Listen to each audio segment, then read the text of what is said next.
Hey there, this is Dennis Anyone with Dennis Hensley. It's a podcast about making things up and making things happen. Creative people, how they do their thing, how they keep it going. That's what I love to talk about. And one of the cool things about this podcast is occasionally I get invitations to check out a play or watch a movie screen or something that hasn't come out yet, something that's brand new. And I take advantage of as many of these as I can. And that was the case with a show that's currently showing in LA called The Sandwich Ministry. I was given an invitation to check it out. I knew nothing about it, except that it was 75 minutes and it was on a Sunday afternoon. And I was like, perfect, let's do it. So a friend of mine named Anthony and I went to see the show, know nothing about it. I was so moved by it, you guys. I was so into it. And so I reached out to the publicist and I said, I want to do something about this play. I loved it so much. So I'm going to be talking to the playwright of The Sandwich Ministry, Miranda Rose Hall, as well as Armando Huipe, who is the executive director of the Skylight Theatre Company. And even if you're not in Los Angeles, I hope there's something that you'll get out of this conversation. We talk about what it's like to do art in a tough time. Why are we doing this with our lives kind of questions. Also, there are things about the show that really captured my imagination. It's set in a church, but there are two queer characters in it, and the queerness is not a problem. And I've never seen a story like that that's church and queer, and that's not the conflict. They also actually make sandwiches during the show that are then donated to local people in need, which I thought was really interesting. And I was like, how does that work? I get a little hung up on it. I'm like, who finished? What if you don't make a good sandwich and you're in your scene? Anyway, I have questions. But it's just a show about all these things that I'm thinking about now in terms of community and having a purpose and friendship and global warming. But it's presented in a real slice of life, accessible way. I was so into it. And so is my friend. But before we get to the interview, I want to remind you that this podcast, Dennis Anyone, is brought to you by me. I do it because I love it, but if you want to support it, there are a few things that you can do that help me cover my expenses and so forth. You can go to DennisAnyone.net. You will see a tab there marked Virtual Tip Jar, and you can leave a tip in my Venmo or PayPal or whatever and help me cover my expenses. That's always nice. I also have the new thing there called Buy Me a Coffee, which is you could just click on that and buy me a coffee. It doesn't have to be a big deal, and it always makes me smile when I see that. And I've had two friends already do that, so thank you, Glenn and Jack, listeners of the podcast, for the coffees, multiple coffees. You can buy like multiple. It's cool that way. I love it. Also, I love coffee, so that's really cool. The other thing you could do is you could become a subscriber to DNR Studios. I'm part of a group of shows under the Derek and Romaine podcast banner. And for a monthly fee, you get my show early and you get all these other great shows. So check that out at dnrstudios.com. All right, enough of the plugs. Here is my interview with two folks from the play, The Sandwich Ministry, the playwright Miranda Rose Hall and Armando Huipe, who is the executive director of the Skylight Theatre Company. Joining me now from New York City, it's the playwright Miranda Rose Hall, whose play is The Sandwich Ministry, which I love. We also have Armando Huipe, who is the executive director of the Skylight Theatre in Los Angeles, where I saw the play. And I got sent the invite as a member of the media, and I was like, this sounds kind of cool. And you know what was also a hook was the 75 minutes. I'm like, okay, this sounds like a cool Saturday afternoon, a cool Sunday afternoon thing. And I went there. I was moved from the first 5 minutes, and then I cried through the whole thing. I'm an easy cry these days, which my listeners know, but I just found it very, very moving. And I was like, I know this is a sort of a local thing, but I love the themes it brings up, so I was excited to try to make this happen. And thank you guys for diving on and doing this interview. Oh, Dennis, thank you so much. It's such a pleasure to be here. Yes, thank you for having us. And thank you for loving the Sandwich Ministry like I did. Well, First of all, Armando, you work there at the theater, the executive director. It's the story is set in like a church basement rec room kind of place. And when I walked in there, I thought, are we in a church? It really looked like you just decided to take us all there. It did not look like a set. The tile looks like that tile. Like I grew up in the Mormon church, and I'm no longer affiliated with that. But it had that feeling of like a million banquets, a million casseroles.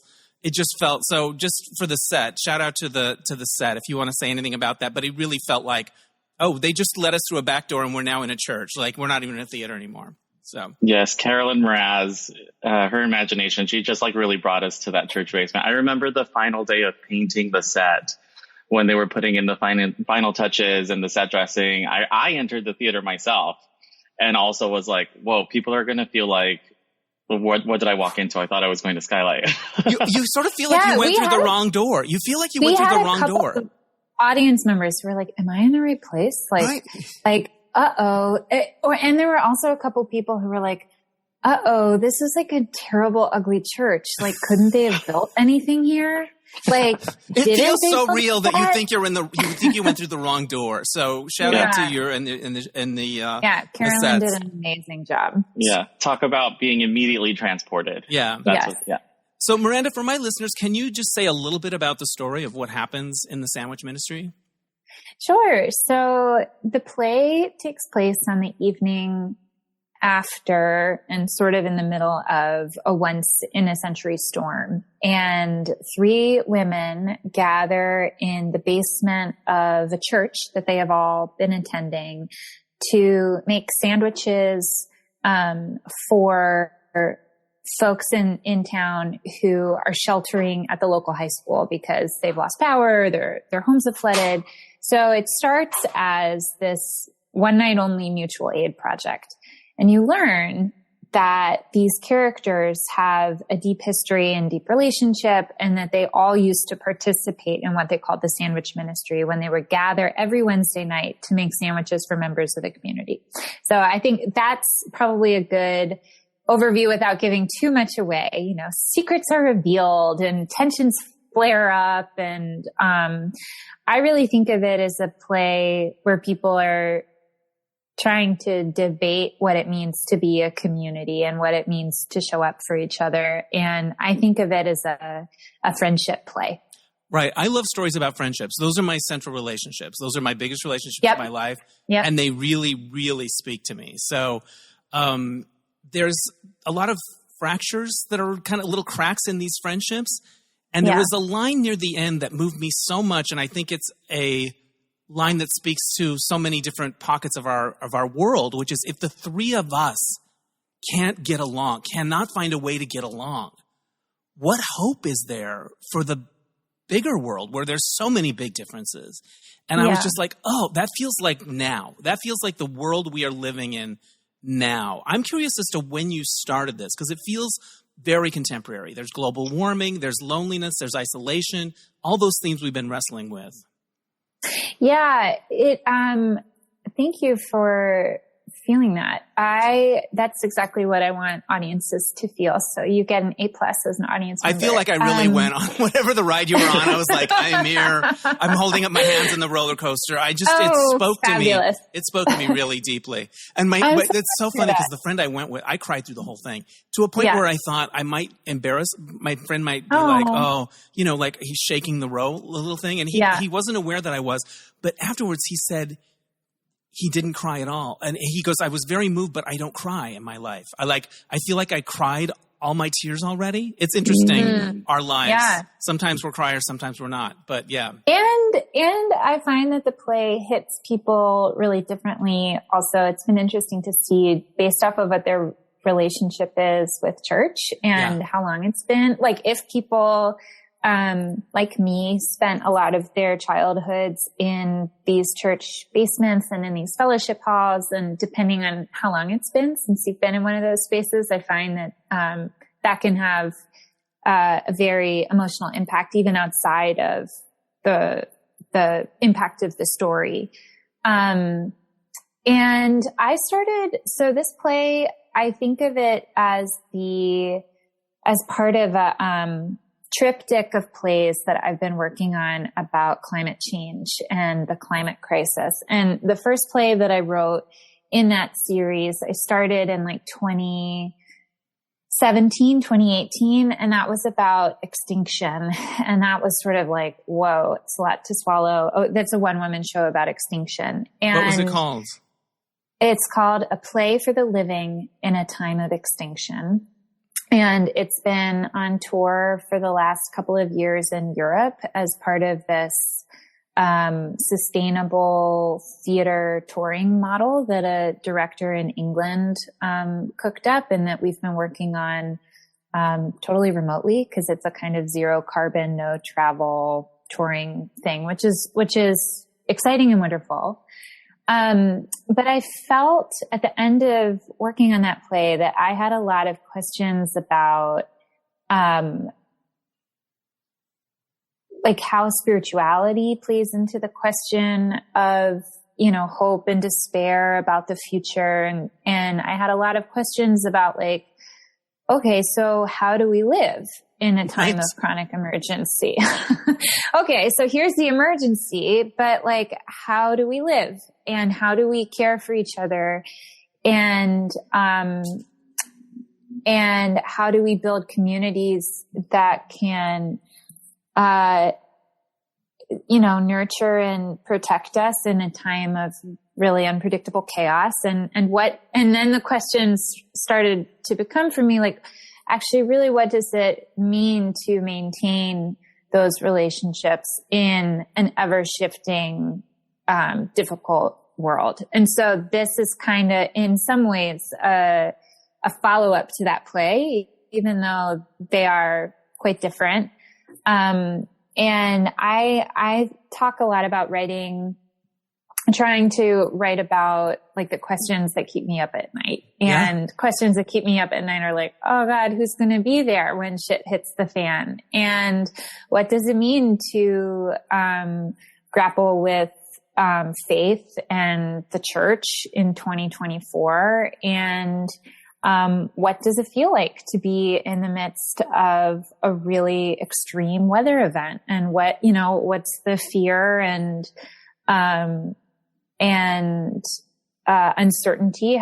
What does that feel like? And who do we cling to in moments of, in those emergencies when they erupt?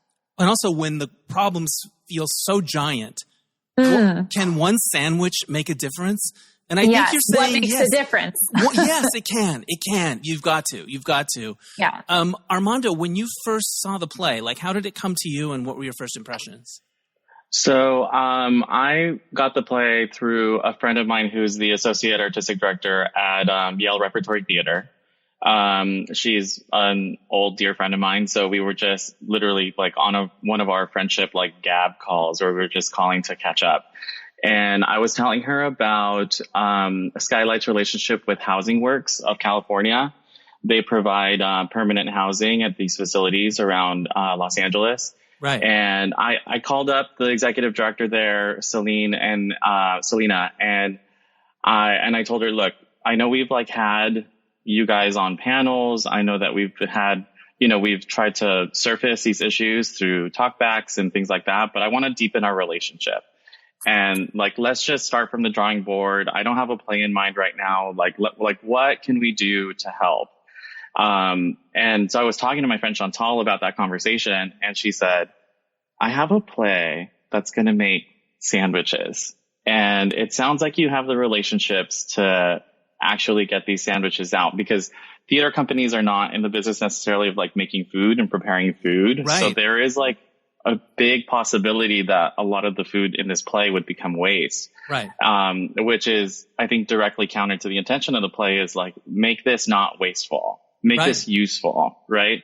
Which I think one of the characters in the play also says. And so, I said, send me the play, let me read it. And, I remember I cried through it too. I got like maybe halfway through the play. It snuck up on me because Miranda's sneaky like that. And I just started like crying. I was reading it during one of the big storms that was coming through Southern California. Right. So I remember last year during the storms, we had conversations in production about like, can we call people into rehearsal? Is it safe for everybody to like come in because of the flash flooding warnings? We had people who live in the high desert, and so they were really at risk. And I was reading it during like one of the follow-up storms to that wasn't so intense, but all of the rain and like what to expect from rain was very like present when I read it. And so it just felt so urgent for us to do. I know it doesn't take place in LA, but it felt like literally where I was living. Well, and so, yeah. The play makes the point that this is not a normal storm for this area. It's those things that were like, well, this never happened before. So we watch these women make these sandwiches as this drama is unfolding. So you're actually donating the sandwiches that they're making after the show? We are. So, as an actor, you'd probably be thinking, like, I got to make a good sandwich. I cannot fake this. You know how sometimes on stage you're just like, I'm just going to kind of da-da-da. No, you got to do good. You kind of got to do it good. What kind of sandwiches are they? Peanut butter and jelly? What are they? So there's 3 kinds of sandwiches. Okay. We have a turkey sandwich, a cheese sandwich, and a sun butter sandwich. Yum. What's that? What's a sun butter sandwich? Miranda. Butter is like peanut butter, but made out of sunflower seeds. Perfect. I love it. And that, I will say, is always the sandwich that I was in the mood for after I watched a run of the show. So I would go, like a scavenger for the like heels of bread on stage and make myself a sun butter sandwich after I watched a run.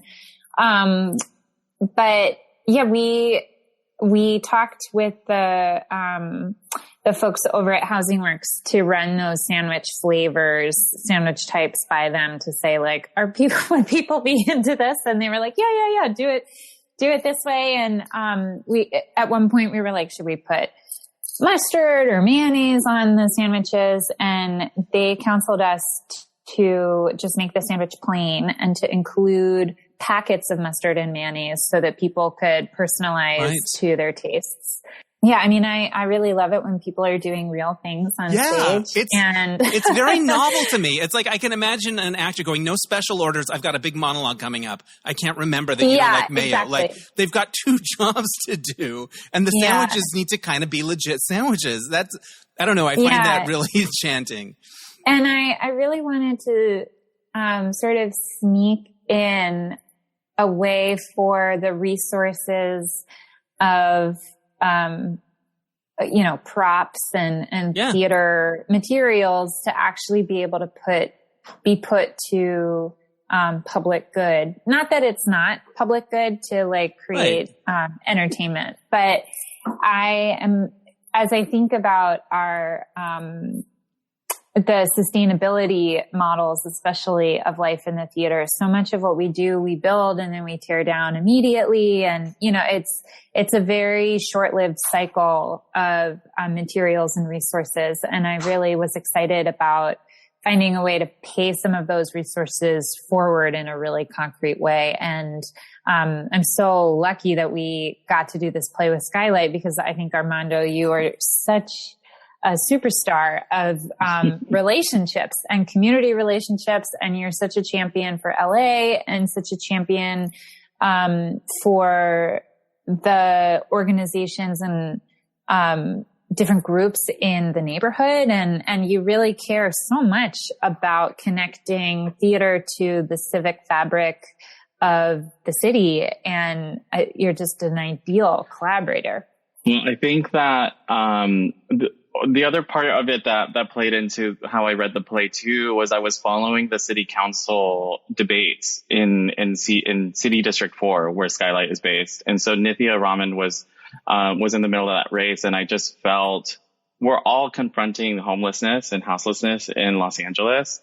And I think that artists respond to the times that we're in, just like we're all responding to them. So it was this like beautiful confluence of like what I was just listening to in the neighborhood. And then this play like came along and was like responding to the same thing from like the play is not about houselessness, but it's like a concern. And especially in like a time of climate change and climate crisis is a growing concern about folks who are unhoused. And so, so we're working with the Hollywood Food Coalition, who finishes up the packets that we make with some fruit and some water. Housing Works of California is picking some of them up. And one of our board members has a nephew who actually started like their own independent mutual aid group, a group of friends. I think they're bartenders in the neighborhood who get together on Mondays to deliver sandwiches to folks on Skid Row. And so, like I said, just the happenstance, the confluence, everybody's concerned about it, and we're just trying to connect these different threads and connect these different pieces. Well, it sounds like your theater is the perfect home for this show with all of these different elements that came together. So who runs up after the show's over and gets the sandwiches so the audience doesn't get greedy or anything? Our front of house staff jumps in and finishes up, I think, the turkey and cheese, because those packets aren't resealable, and then we wouldn't be able to reuse them. And so we finish up making those sandwiches, and they're up there. Folks do come up and take a peek. I think mostly at the sun butter, because it's a curious color. It looks like peanut butter, but also doesn't look like peanut butter. Yeah. And so folks come in and they have a conversation with our front of house staff, because they're wondering, like, where are these going? And so we tell them that they're being donated. I think that's really cool. How many sandwiches do we make on average in performance? I feel like I knew this and I can't remember. I think the performers themselves make about 25 to 30, and then the front of house staff brings that up to like 40 to 50 to finish up the turkey and finish up the cheese. Yeah. I just think it's really captured my imagination. You can tell because I have a bunch of questions about the sandwich, but I just love that you're doing that. As a gay person, I am not used to seeing stories with queer characters and church where they are not in conflict. You have two queer characters in this piece. And it's not the problem. In fact, one of the queer characters is married to the lesbian pastor.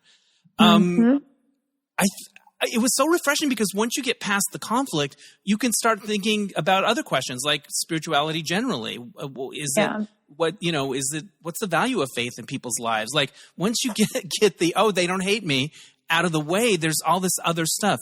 Miranda, can you talk about that part of the story and why you felt that was important to explore?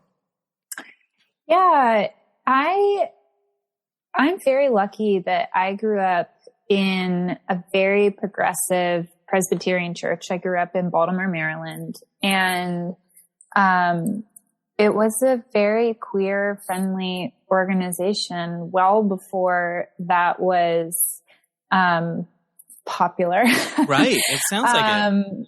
And so I feel really, really lucky that when I grew up, I never experienced a conflict between what I would come to recognize as my sexuality. I didn't come out as queer until college.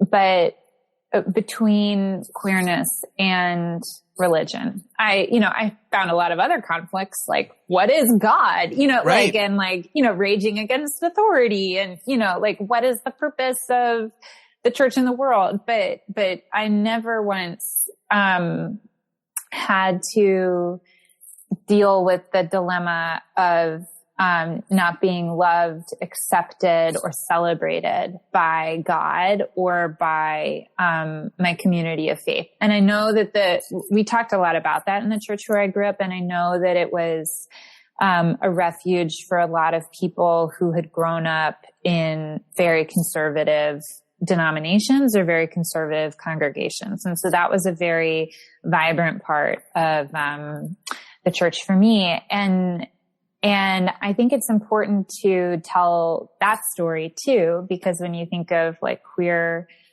people of faith, you don't always think about people who are just like chill with it. You right. think about you never get to that. You never get to the other questions. Conflict. Yeah. And I've had a lot of people who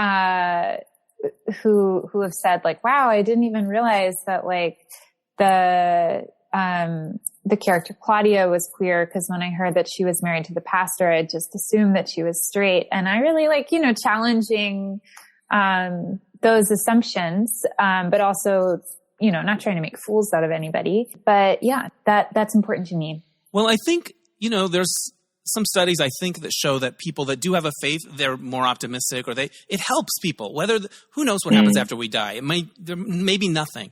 But sometimes I think for people that have it, I envy it a little bit because it helps them in their lives and they have community. And as gay people, we just thought, oh, that's not for us. They don't like us. Yeah. And so that there is faith, if you want it, for queer people is a wonderful thing to take away from your play. Armando, what did that part of the story mean for you? I remember speaking to Miranda about how, I'm just fascinated by queer people of faith who, like she's saying, like there's no problem stemming from their queerness and the faith at that intersection.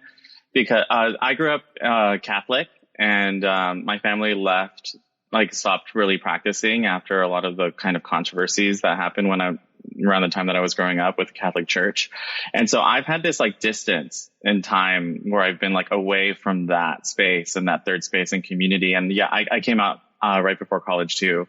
And it just didn't seem like a place that was for me, or didn't really feel invited in the images of it that I saw. And the play has also taken me into conversations in that space. We're talking about the food insecurity element of it, but Skylight is just a couple blocks away from the Metropolitan Community Church founders, MCCLA, and they are a part of a committee in Los Angeles called LA Quick, the LA Queer Interfaith Cultural Council. Yeah. And they gather every month to like meet, and it's just like, yeah, queer pastors, queer rabbis, like queer imams, like they're all gathering in this group. And, you know, we talk about it like it's kind of a built-in community, but it's still riddled with all of the questions and all of the rifts that come with like friendship and relationship and fellowship. And so it was like a little glimpse into kind of like who the characters really are in life, which is, yeah. So that's, I learned a lot for sure. Yeah. About the kind of space that can exist there. Yeah. Because you see what I mean? He's so good at these relationships. Yeah. He's building this whole community. It's like, it's all happening. You've got the Skylight bookstore next door with the tree inside. It's a whole, wonderful community over there. I was raised Mormon, and I stopped going to church around college when I started doing theater, and that felt like I felt more connected to something bigger in that world. But anyway, I was inactive for many years, and then they find you eventually. And the local bishop knocked on the door and hello, and we, you know, whatever. And I had a boyfriend at the time, and I said, I'm gay and I'm here with my boyfriend. And he goes, well, and then they sent me some literature. And he called me up and he's like, did you have a chance to look at the literature I sent? I said, I skimmed it. And he was like, well, and I said, look, I'm gay. It's not going to change. What are my options? And he goes, you can write a letter and ask to be taken off the church rolls. So I was literally chased out, you know? And by that point, I wasn't connected to it. But when I think about it now, it's like, man, you don't feel welcome. Like, that's rough, right? That's so painful. Yeah, it kind of snuck up on me. So anyway, did you guys happen to watch the Tony Awards the other night? Yes. Okay. I am at a point in my life where I've chosen to do creative things. I've made that choice. And I'm at a point where I'm like, was there another road that I missed? Because it's a challenge, like to be an artist, to make a living. And I was watching your show, and the actress that plays Joyce, Jane, she's the first one that comes in. And right away, I'm like, oh, shit, she's really good. Like, they're all really good. But I was like, I don't know anything about her life. But I'm watching her in this small theater in Los Angeles, and I'm going, she's meant to be doing that. Mm-hmm. And I wonder what her life's like. I wonder how she pays her bills, because no one should ever tell her she shouldn't be doing that. And I see that with a lot of actors and performers around the world. So I guess my thoughts are this. It's hard to make a living in the arts. It's hard to make it go. Did you ever, either of you, consider something else? And how do you deal with the times when you're like, wow, I think I'm supposed to be doing this, but I can't make it work, or it's not working, or how do I do it? Solve my midlife crisis. Go.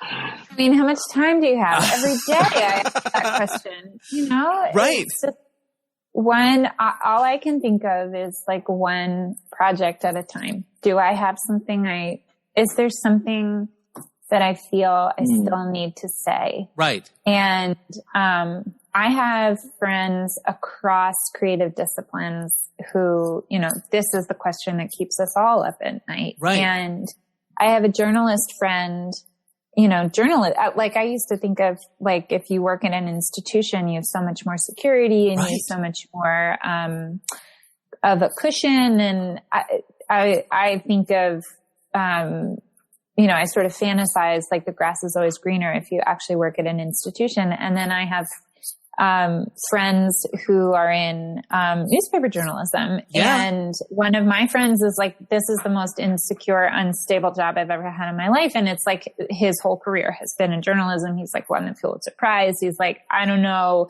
day to day, like if this the thing is, organization is going to exist anymore. And he described it to me. He was like, if I have to leave newspaper journalism tomorrow, what is the one story I'm going to be or what is the story I'm going to regret not being able to have told?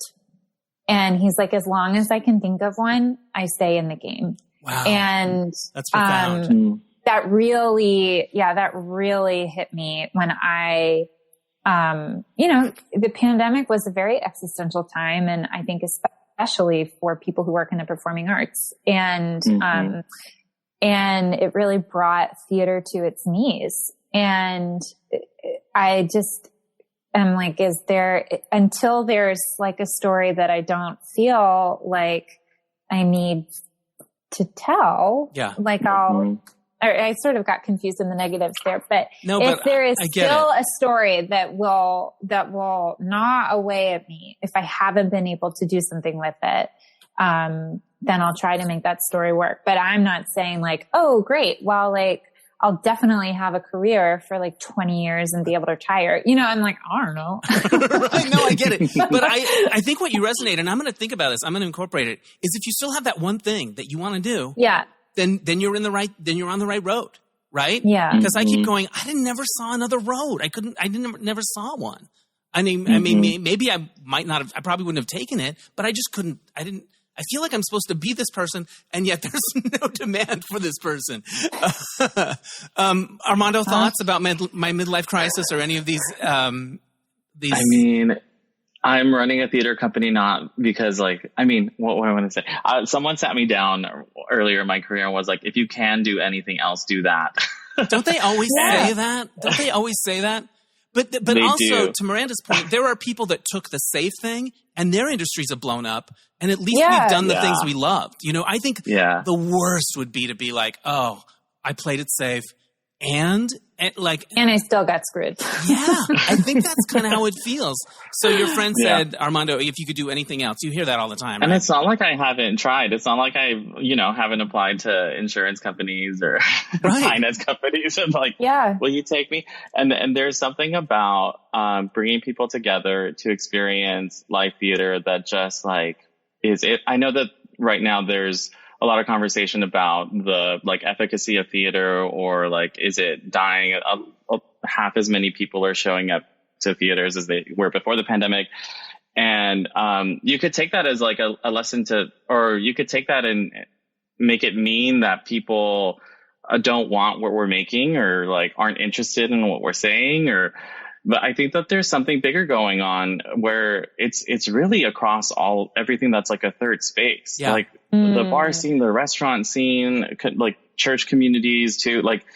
People are having trouble right now coming back together. Yeah. So I think that what brings it back to me, because the post-pandemic realities of making theater has sent me through my own existential why am I doing this? I think of just what part of their emotional landscape, what ideas that people are really in people's heads that they don't get access to as they're living their day lives. And that's what we can do for them. We can bring people together and that thing, that weird feeling in the weird corner of your mind, we can tell you a story and maybe bring that up and maybe you can process something. Yeah. Or, and the questions that are keeping Miranda up at night are also keeping other people up at night. And she's offered us this piece to this prism to sort of come together and meet there. Yeah. So think about what we're living through right now. Well, that's another one of the themes that emerged for me in the play is this lack of community, lack of third spaces. These three women had this thing that they would do every Wednesday night and it sort of fell away. Mm-hmm. But you don't get the idea that they had another Wednesday night thing that they went and did instead. They weren't at a bowling league. Mm-hmm. It was that or nothing. Yeah. And they were fighting to preserve that, and that's another theme. There's so many contemporary themes that are in this play, but it's presented it's unpretentious. It's just, you get sucked into it. These are big themes, but they're dealt with in a very, just simple, straightforward, moving, funny way. And I just want as many people to see it as can see it. Tell people how they can see the play. They can go to www.skylighttheater.org. You can look up Skylight Theatre Company and the Sandwich Ministry. It runs through July 7th. And we have Friday, Saturday, Sunday shows. I love it. Here's my final thought. First of all, thank you guys for doing this. Congrats on the play. I really loved it. And I've been singing its praises ever since I saw it. I find in my life that different projects come along at different times that resonate with certain things that are going on in my life. What has this project meant for you guys in terms of your own lives? And I'm sure, Miranda, that goes back ways because you're writing it. But just to see it mounted at this point, like, wow, way to close on a softball here. Also, is there lettuce on the sandwiches? I could go back to that. You know, I'm obsessed. Right? Do they get chips? Is it like a Snack Wells thing? I'm obsessed. I think that there's the experience. I mean, it's always very moving to me as an artist to have a production process and a development process to figure out what the heck I'm actually trying to say. And there's a very moving moment for me when, after trying so many different versions of a scene or versions of, a story, to sit back and see, oh my God, I've said what I've meant. I said what I mean, and I see it. It's beautiful. So that just is so moving. And there's a lot of big ideas in this that working on this project has really helped me metabolize. And I think that at a meta level, questions about community and about purpose and about connection have really felt very nourished by the collaborations I was able to have in making this play, getting to collaborate with Armando, getting to work with our director, Katie, getting to work with our incredible actors. I feel like I really found a very meaningful community of artists, and a very loving, and generative collaboration that made me feel like, oh yeah, it does matter to try to do this work, even though it feels really hard and impossible to make theater sometimes and to make theater right now. And that, it just reminded me how good it can feel to try to do it. Yeah. And that's when I mentioned the Tonys. That was what kind of came through. Like a lot of people that struggled really hard and worked really hard, like you could feel it in that moment. And they're like, it's worth it. It's worth it that we do this. Armando, what has it meant for you to have this show in your theater at this point? I think some of the things that we have coming down the pipes at Skylight have a little bit of a confrontation in them, where people are feeling more confronted, and issues on like racism, immigration, and ways that we can be better as a society. And there's a way to do that where you need to like kind of wake people up and jolt people to wake up to how they can do better, or what they can do to help the world. What the Sandwich Ministry does for me, though, is I think that Miranda and what she's written in the play are asking them like themselves, or Miranda's, I feel like asking herself, like, what can I do that will perpetuate good?